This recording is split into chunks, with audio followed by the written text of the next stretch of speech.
Bonjour mes amis, j'espère que vous allez bien. Ça y est, je suis revenu de mes petites vacances à Marseille. Je suis parti une semaine avec mes enfants. C'était vraiment très cool. Nous avons visité le Vieux-Port, on a visité la Canebière, les magnifiques calanques de Marseille. C'était vraiment des petites vacances très reposantes et très cool. Mais ça n'a pas empêché d'aller voir un film au cinéma, un film d'horreur. Donc je vais vous parler du film Black Phone. Donc, c'est parti. T'es à part, Finn. Que fichez-vous? Ça m'a fichu une de ces trouilles. Bon, revenons aux choses sérieuses, parce que les petites vacances à Marseille c'était très cool, mais je mourrais d'envie de retourner à la maison pour vous réaliser de nouveau des petites vidéos, parce que j'adore ça et j'adore dialoguer avec vous. Et donc, pendant mes petites vacances, c'était une fin d'après-midi, mes enfants étaient à la cool dans la chambre d'hôtel, ils ne voulaient plus bouger, et j'en ai profité pour aller au cinéma. Parce que ça fait un petit moment que je ne suis pas allé au cinéma. Le dernier film que je suis allé voir, c'était Elvis, et ça remontait déjà à 3 semaines. Et donc je suis allé au cinéma voir le film Black Phone. Alors, Black Phone est un film réalisé par Scott Derrickson, un réalisateur que je n'affectionne pas particulièrement. J'ai aimé 2-3 films de sa filmo. Bon, il n'a pas encore fait énormément de films. Je crois que là, c'est son 8e film. Mais bon, c'est un réalisateur que je n'affectionne pas particulièrement. J'ai bien aimé son film L'Exorciste d'Emily Rose, qui est pour moi de loin son meilleur film. Bon, c'est un très bon film d'exorciste. D'ailleurs, j'avais réalisé une vidéo critique sur ce film, donc je vous renvoie à ma vidéo si vous voulez savoir ce que j'ai pensé du film, mais c'est un film que j'avais plutôt bien aimé. Il avait aussi réalisé Doctor Strange, qui est pour moi l'un des meilleurs films Marvel de tous les films réunis, donc il était très cool, son Doctor Strange. Et donc là, le réalisateur nous réalise le film Black Phone, un film d'horreur qui est plus proche du thriller que du film d'horreur. J'avais vu la bande-annonce il y a quelques semaines du film, j'avais trouvé que la bande-annonce était plutôt sympathique, bien faite. On avait Ethan Hawke dans le rôle d'un tueur en série avec des matchs chelous, donc je trouvais que la bande-annonce avait plutôt bien fonctionné sur moi. En plus, c'est une production Blumhouse. Alors Blumhouse, tout n'est pas bon. Souvent, ils font des films très médiocres, mais ils ont fait quand même de très bons films. Et donc, je me suis dit, quand j'aurai un petit moment, j'irai le voir. Et donc, je suis allé le voir. Et mon Dieu, quelle connerie que j'ai fait là. Parce que c'est un film que je trouvais mais monstrueusement ennuyant. C'est un film qui ne raconte absolument rien, qui est pas du tout palpitant. Et pourtant, le film était vendu comme un film d'horreur. Alors pour moi, c'est plus un thriller, un petit peu à la David Fincher, parce que la photographie, la réalisation de Derrickson me faisait penser par moments à du David Fincher. D'ailleurs, je ne dirai rien sur la réalisation, la photographie et la retranscription de l'époque, parce que le film se passe pendant les années 70. La réalisation est plutôt bonne, la photographie est très belle. Le réalisateur nous a fait un film carré, une réalisation assez banale mais plutôt bonne, donc je ne dirai rien sur la technique du film, mais mon Dieu, c'est au niveau de son scénario, quoi. Il ne raconte absolument rien. On a un tueur en série dans ce film qui ne sert à rien. Voilà, on sait pas qui il est, on sait pas pourquoi ses motivations. On ne sait pas pourquoi il kidnappe des jeunes garçons comme ça pour les torturer et ensuite pour les tuer. On ne sait absolument rien sur ce tueur, donc on ne peut pas s'intéresser à ce tueur. On suit aussi les aventures de 2 ados. Donc, très rapidement, je vais vous raconter l'histoire. Donc, ça se passe dans les années 70. On suit les aventures de 2 adolescents, un frère et d'une sœur, qui vivent dans une famille un peu disloquée. Ils ont perdu leur maman il y a très longtemps. Le père est en dépression alcoolique, donc un petit peu violent. Donc on a ces 2 ados qui vivent dans cette famille difficile. En plus, au collège, ce sont les mal-aimés de leurs petits camarades. Ils se font très souvent taper dessus. Et un jour, pas fait comme un autre, le jeune garçon va se faire kidnapper donc par ce fameux tueur. Il va être enfermé dans sa cave et il va tout faire pour essayer de lui échapper. Voilà en gros l'histoire de Black Phone. Alors c'est un film où je me suis vraiment emmerdé parce que il y a de l'action certes, mais c'est très mal dosé. Il y a des moments où il se passe absolument rien.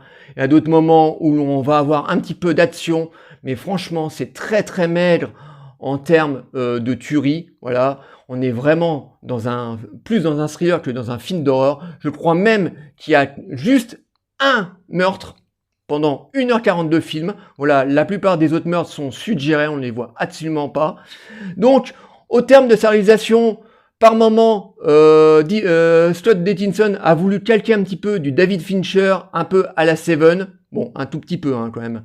Avec sa photographie comme ça, un petit peu ocre, comme ça, avec ses couleurs grises, marron, vert, voilà, un petit peu dégueulasse. Donc ça m'a fait penser un petit peu à du David Fincher, style un petit peu Seven. Donc tout ça, ça m'a pas trop dérangé, ça m'a plutôt plu. J'ai bien aimé la manière où il a retranscrit les années 70 au niveau des fringues, au niveau des bagnoles, au niveau des coupes de cheveux. On est vraiment là, on a vraiment l'impression d'être dans les années 70, donc une période que j'affectionne tout particulièrement parce que moi je suis né dans les années 70, donc en 75, mais franchement le film il ne raconte absolument rien.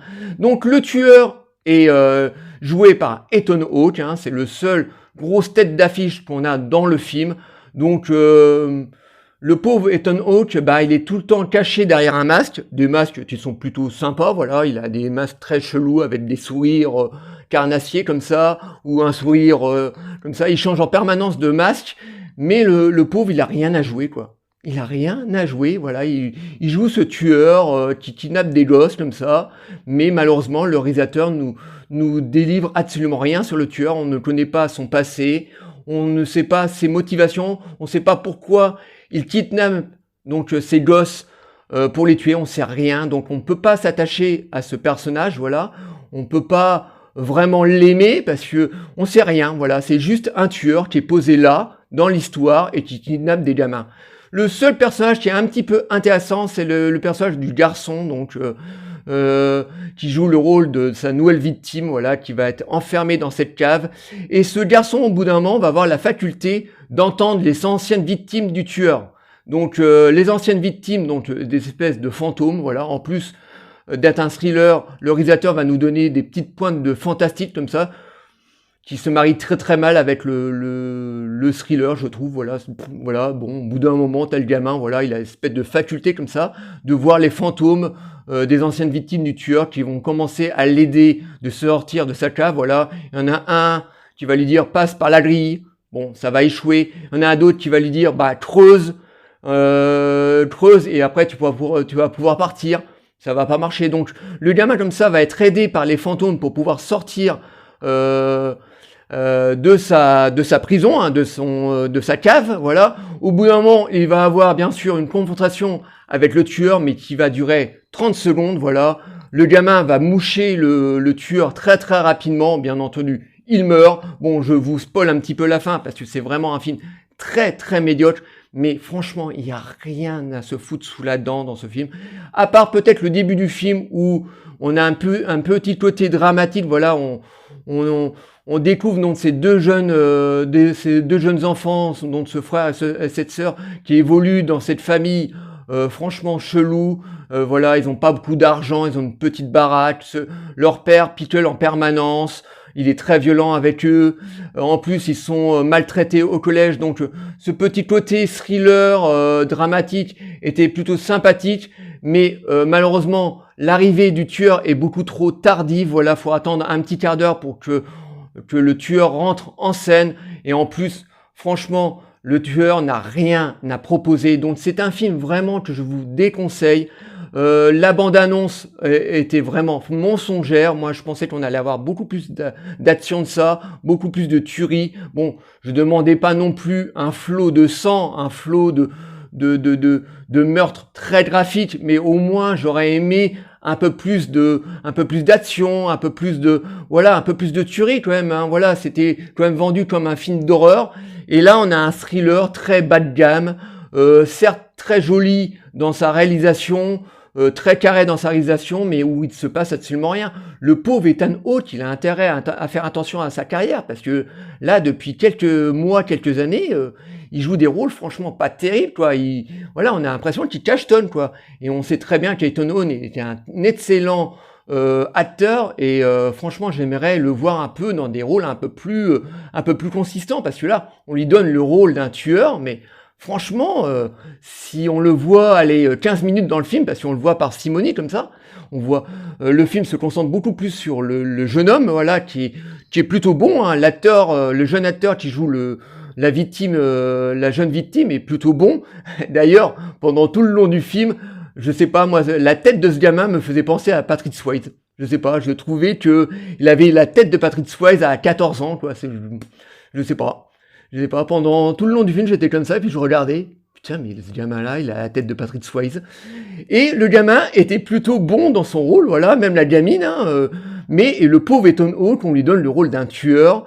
Il aurait pu faire un truc beaucoup plus badass que ça. Le réalisateur aurait pu nous donner un tueur bien rotorle, non, là on a presque un tueur très très sage, limite très poli, comme ça, qui va voir sa petite victime là 2-3 fois par jour là, qui va lui donner de la bouffe et tout. Il le retient, mais on sait pas pourquoi, on sait pas les motivations de ce tueur, on sait pas du tout son passé. Si à un moment on lui colle un frangin, voilà, on sait qu'il a un frangin. Mais voilà, on sait rien sur ce tueur. Et franchement, c'est un film très très ennuyeux où il y a très très peu d'action. Donc voilà, je vais m'arrêter là parce que j'ai rien d'autre à dire sur ce film. Donc je vous le déconseille. C'est un film vraiment très très médiocre. Likez, délikez, abonnez-vous. N'hésitez pas à m'envoyer des messages sur le film, je vous répondrai toujours avec plaisir. Mais ça, vous le savez très très bien. Et je vous dis à très très bientôt. Ciao les amis.